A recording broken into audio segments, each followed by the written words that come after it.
Baik, bismillahirrahmanirrahim. Assalamualaikum warahmatullahi wabarakatuh, Ustadz. Waalaikumsalam Insya Allah, warahmatullahi wabarakatuh. saya adalah Amanda dari Institut Darul Quran Tangerang. Izin bertanya kepada Tuan Guru, sebelumnya mengenai Ahlul Quran, Ustadz. Sekarang, Alhamdulillah, saya kuliah di kampus Darul Quran. Tetapi sebelumnya, saya ingin memilih untuk keluar atau enggak kuliah lagi, Ustadz, karena berpikir untuk cukup untuk mondok untuk tetap bersama Al-Quran terus gitu Ustaz 24 jam, yang mana kalau kita kuliah itu lebih fokus ke kuliah atau Al-Qurannya tidak 24 jam seperti di pondok sebelumnya, Ustaz. Bagaimana caranya agar kita tetap bisa rajin murojaah gitu, Ustaz, tetap sama Al-Quran? Hafal atau belum? Alhamdulillah, insya Allah kemarin sudah Ustaz. Makanya jadi bertanggung jawab. Sudah. Kalau sudah hafal, tinggal murojaah saja. Pagi habis subuh atau bangun sebelum subuh murojaah. Habis murojaah kuliah.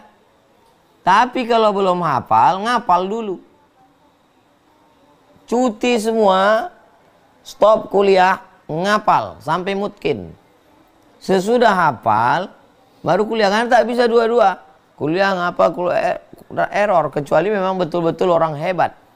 Ngapal dulu. Ini sudah hafal, tinggal murojaah. Habis bangun jam 3, sholat, murojaah. 2 juz, 3 juz. Habis itu kuliah. Kuliah S1. Tamat S1. Nanti mau buka TK Quran, SD Quran, SMP Quran, SMA Quran, sekolah tinggi ilmu Al-Quran. Mau mengambil apapun, orang tidak lihat isi kepala kita. Yang dilihat orang adalah ijazah. Ini mau buat apa, Bu? Saya mau buat TK Quran, SD Quran, supaya anak-anak di lingkungan ini selamat. Maka dia tanya, mana ijazahnya? Tidak cukup hanya sekedar hafal Quran. Anak-anak yang menghafal Quran di pondok ini, di Ma'had Az-Zahra, dengan di Nurul Azhar, wajib selesai S1. Kenapa? Dia akan pulang ke kampungnya. Nanti sampai di kampung ada tawaran jadi kades, ada tawaran jadi anggota dewan, ada pengangkatan honor daerah, ada pengangkatan CPNS. Maka mesti kuliah. Silakan hafal Quran, tapi juga kuliah.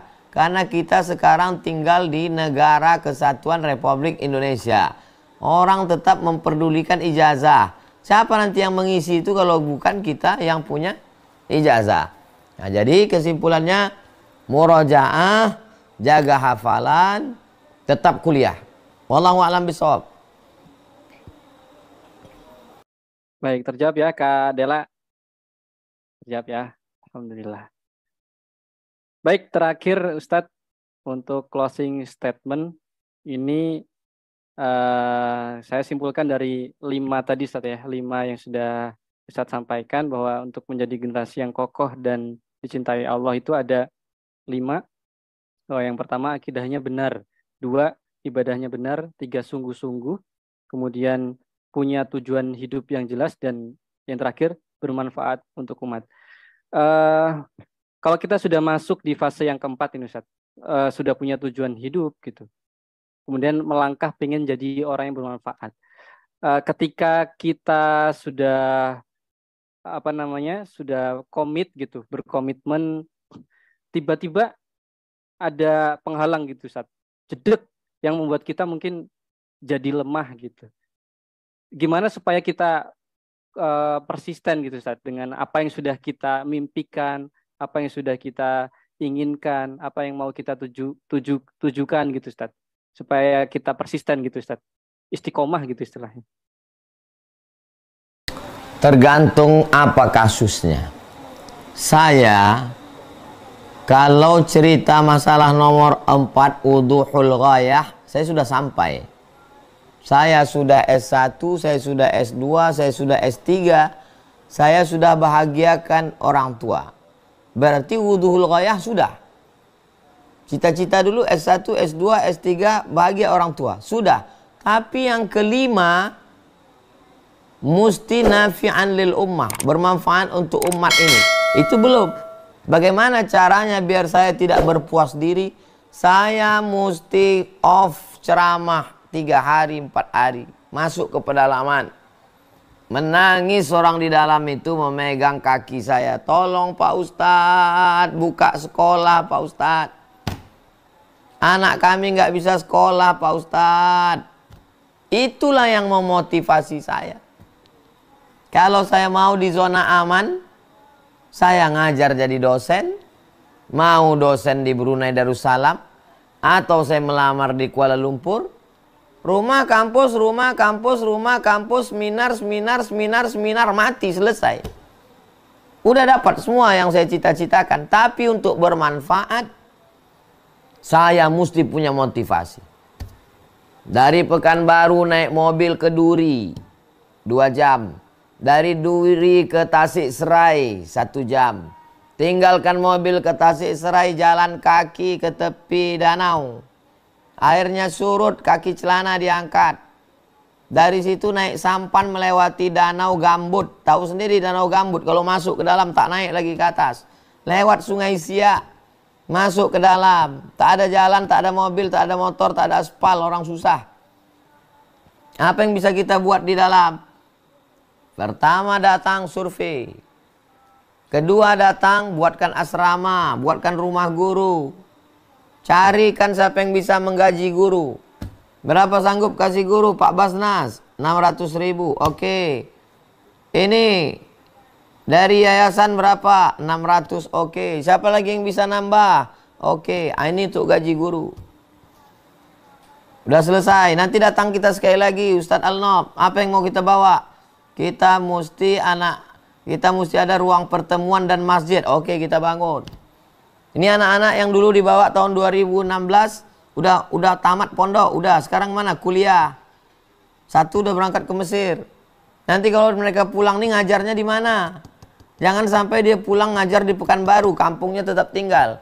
Berarti sementara 4 tahun ini kita mesti buatkan pondok di kampungnya. Nanti setelah tamat dia ngajar di pondok, gajinya. Setelah itu rumah dinasnya, nggak mungkin dia pulang.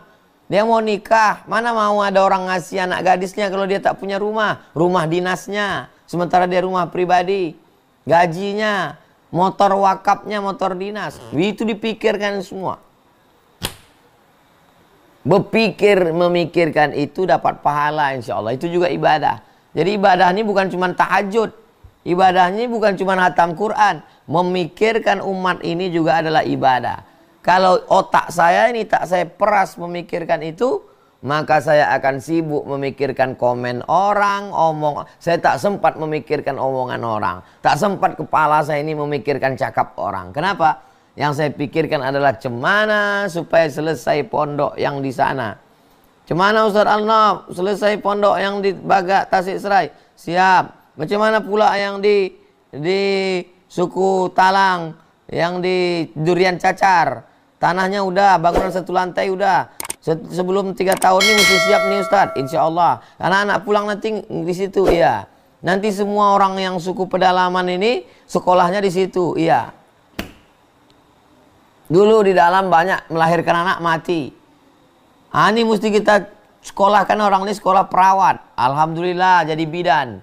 Tamat jadi bidan mesti pulang. Jangan dia jadi buka bidan di Pekanbaru. Kalau buka bidan di Pekanbaru, orang kampungnya tetap mati juga, ke dukun. Alhamdulillah mau dia pulang, balik ke kampung nikah. Otak kita ini kita pakai untuk umat ini. Tidak kita tolong pun umat ini tetap hidup. Mau kita tolong, mau tak kita tolong tetap hidup. Jangan kita sangka umat ini bisa hidup karena kita enggak. Kita cuma mau dapat pahala. Kita cuma mau dapat amal jariah. Tidak lebih daripada itu, titik. Motivasinya kalau saya begitu. Tentu lain padang, lain belalang, lain lubuk, lain ikannya, lain orang, lain kasusnya, lain kepala, lain pikirannya. Barakallahu fikum, jazakumullah khairan. Wassalamualaikum warahmatullahi wabarakatuh. Waalaikumsalam warahmatullahi wabarakatuh.